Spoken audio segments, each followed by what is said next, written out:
Okay, here we've got the Steinberg CC121 Cubase controller. It's been around for quite a long time now, but it's testament to how good this unit is.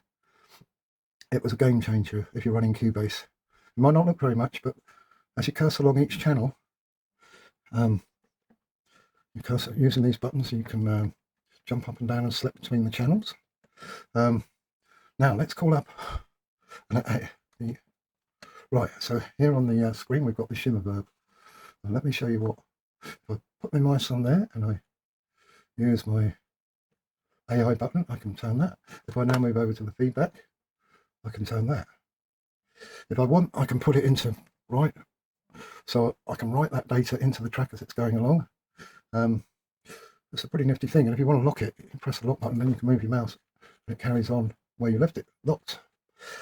Likewise, if you want to unlock it, put your mouse over it, unlock it, go somewhere else. Let's go for that one now. We're back on there, you see, and that can be for any I'm not sure, yes, it does that as well. So most VST3 controls can be operated from the AI button there. Okay, let's move on now. I'm going to take it out of right control. What are these buttons? First of all, there's a 10mm fader here, so if I go here and open up the side track, the channel I'm on, you can see, and likewise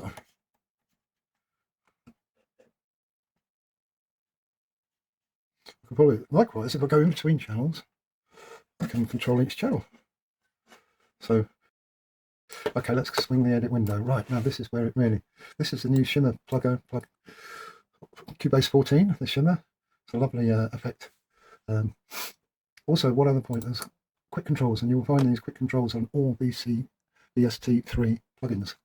I'll come back to these in a moment. Okay, so shut that down for a second. Right, so what have we got? Now we called up the edit window. Right now, here it's Cubase's EQ. If we press any of those, we can turn those channels on and off. So top row is Q, bandwidth in other words. This middle row is frequency.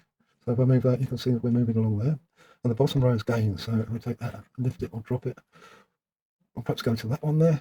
If I change the bandwidth, I can make it very narrow or make it very wide, drop it, duck it a bit. I can take out noise there, shift the frequency along. As you can see, this is very quick and instantaneous. Now the edit button here drops the edit screen on here. Likewise, if we've got an instrument on there, I'm not sure where we are, but no, we're not on a Cubase track. These look to be mainly, well, we've got one or two here. We've got the Halion Sonic.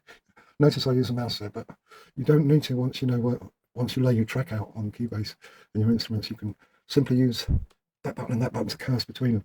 Yeah. Right, so we're back on Halion. If I press the instrument button now, what happens? We get Extreme.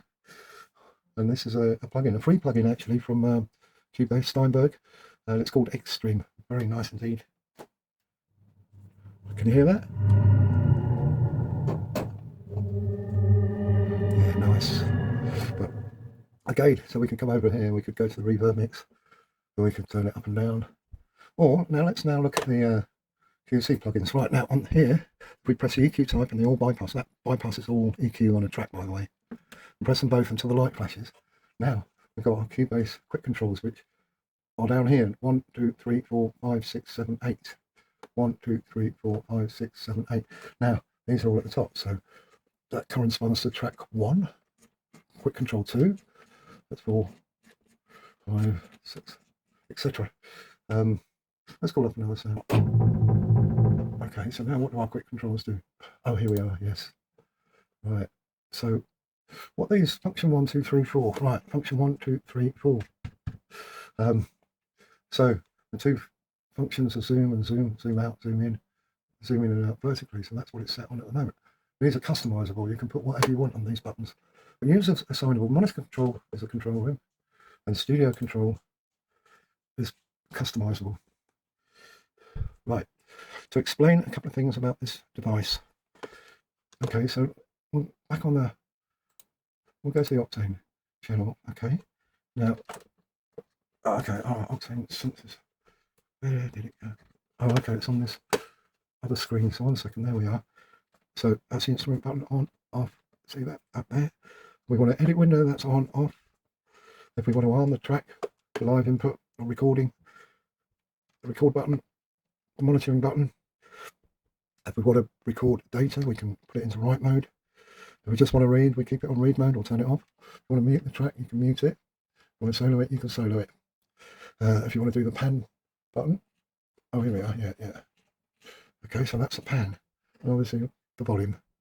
Right, I'm just going to turn this back to EQ, 2 presses there. Now down here, let me swish all these away. Right, so I'm going to try and put something in a loop there. Okay.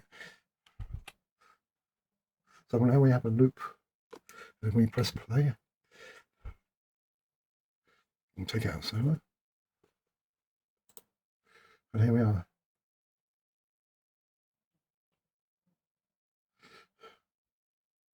Not quite sure where the audio is, but I've got the microphone plugged in, so the output device could be set to the microphone I stream. Normally that would be playing, but there you go. I've got it set to return to its start point on stop. Oh, the channel selects. Yes, if I can. Yeah, I told you wrong, right? This is what curses through the channels. So by using up and down, going through the channels like that, up, down, down, down, down. Let's call up the sense. See what. Right, the jog wheel might get stuck on occasionally. So now it's stuck on like this. I can't get the use of the AI button, so. But maybe next time I turn it off and on again. I could try it now, but when you drop the whole system and turn it back on again, including Cubase and the PC, it seems to come back on again, working properly. So, but once the jog wheel goes, light comes on, you can't use it as an AI button for some reason. See, nothing happens with it. It's just, I don't know if you can see it scrolling the cursor in the background, which is what the jog function is. So sadly, the AI has stopped working again. But as I said, next time you turn the computer on, it'll probably be working. If you don't need to use it for jog, don't. Okay, that's about it. There's more to these functions than I've explained. They're to do with your monitor and headphone levels and your input sends. Anyway, I'm going to round up this video now. If you like the video, please click subscribe, like, comment below, share, buy me a coffee. Well, I haven't got that set up yet, but buy my CC121. There you go. Until next time,